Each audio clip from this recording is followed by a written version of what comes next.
Hey everybody, it's very hot out. It's almost 90 degrees out today. I wanted to show you guys inside the cabinet. Sabrina and I started clearing stuff out of the apartment and started moving things into the RV. So one of the big goals was to stay under 30 feet, but still keep a decent amount of storage. I'm going to show you some of the things that we've been placing in here.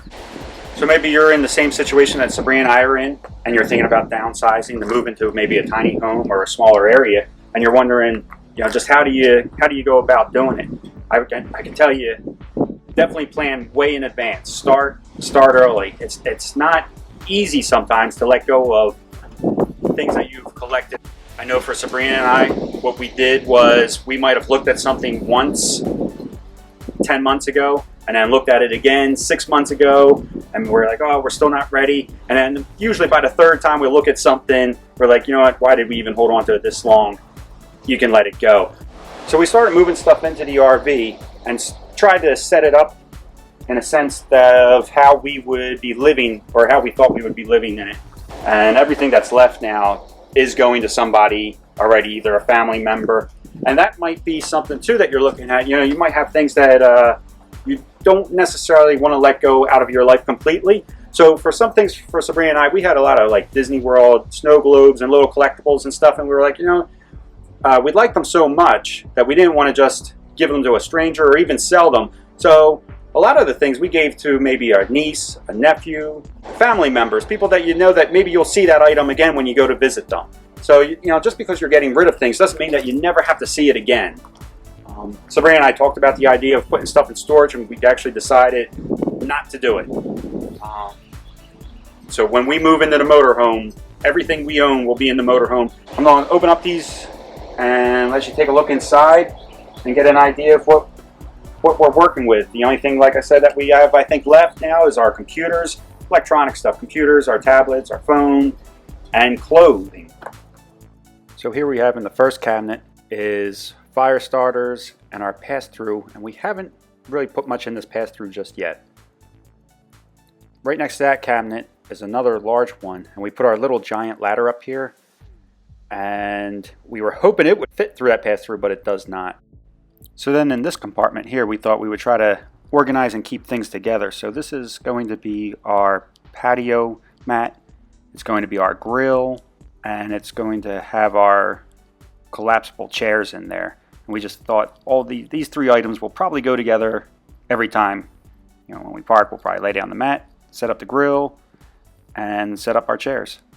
Now next, this is probably a strange one, but we're bringing snow tires with us. We already own the snow tires for our C-Max, and honestly, we really don't know where we will be going throughout our first year, and we figured instead of donating, we'll just bring them along with us. They fit. They don't really take up actually all that much space back here.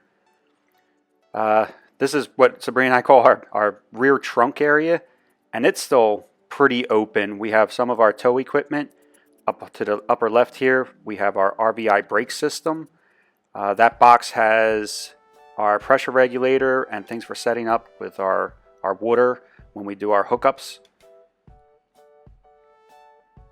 Maybe I get a better look at it over here. Yep. So far, I mean, really, we have a lot of stuff out of our apartment. We don't really own too much more that's going in here. So that back bay may be for luggage. We're not really sure just yet. We figure we'll bring a suitcase each. Okay, so here's another look at that pass-through. And in here I got our tools. Not much tools. We're going to have to expand on our little tool bag that we have in there. As you can see, it's a little itty-bitty guy. And there's our slunks.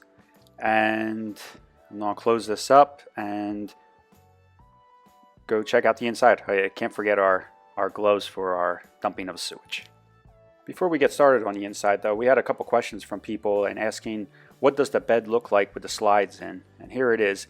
It is usable, but it's a bit of a tight squeeze. But it still works for when we're at Walmart's or gas stations, and it's just for one night while we're traveling, rest areas and things like that. It works out just fine. Okay, so now as we go through out the inside, I'm going to try to bring as many tips to attention as possible of how Sabrina and I decide what stays and what goes. So we wanted to bring some photos that we had and paintings that we had from our apartment and bring them inside. This one in particular is a stamp collection that my grandfather gave to me many years ago, and I've had it in every place I've ever lived in, and I wanted to make sure it made it to the RV as well. So an easy way to determine what's important to you and what's not important to you, sometime when you're not at your house, if you're at work, if you're out shopping, if you're on vacation, try to think of the things that you own at home that are important to you. It's so much easier to determine what's really important to you when it's not staring you right in the face. And make a little list. And when you get home, tag those things on the list that you thought of, that you really liked, that you really wanted to keep, and then start evaluating the things that you never even thought of or even thought to look at. So here's a look inside one of our cupboards, and this brings us to another tip, is get rid of duplicates. You know, Sabrina and I, there's only 2 of us, so we don't need 10 forks, 10 spoons, 10 knives, 10 plates, everything. So we limited everything down to about 4 of everything. This allows us to use and wash something. Even 4 is probably too much, but we figured 4 was a good number.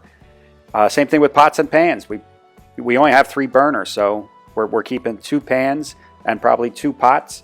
And again, probably too much, but you know, take a look at anything that you have duplicates of. And it doesn't just have to go for silverware and things like that, but this could be said about anything: towels, blankets, pillows. If you have like multiple duplicates of things, which Sabrina and I did, that was really the first thing and the fastest thing to get rid of, is that we just start chopping all of our duplicates in half, and it cut out a lot right away. I don't know if we're going to keep this way or not, but this little shelf thing was in the fridge, and I stuck it there to stop things from rattling around. And then these are like soda containers that I thought maybe we could use them to stop things from sliding all over the place, forward and back.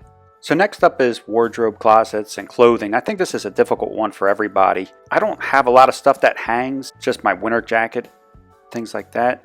And then I do have my suit jacket that I'm going to keep up in here. A great tip for clothing, especially ones that hang all your clothes in one direction. As you pick up your clothes and wear them, wash them, when you return them back to your closet, flip them in the opposite direction.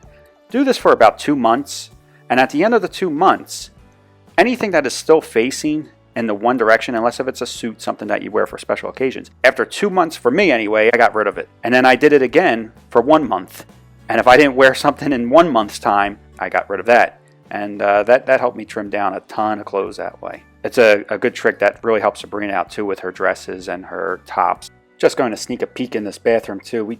We found this command hook for brooms, and we thought this would be a perfect little spot. So we actually stick it here, and the broom snaps in and out of it, and it just tucks away right in that little corner there next to our toilet. And we just thought that was a pretty nifty idea. We didn't even know that Command made such a thing. So I'm going to leave you with Belle's little bed here. She sits in between us while we drive around. If anybody wants to leave a comment of maybe something that they do to help for organization or for decluttering and removing things out of their lives, please leave it down below. We'd love for you to share. Thanks for watching, everybody, and I'll catch you next time. Bye.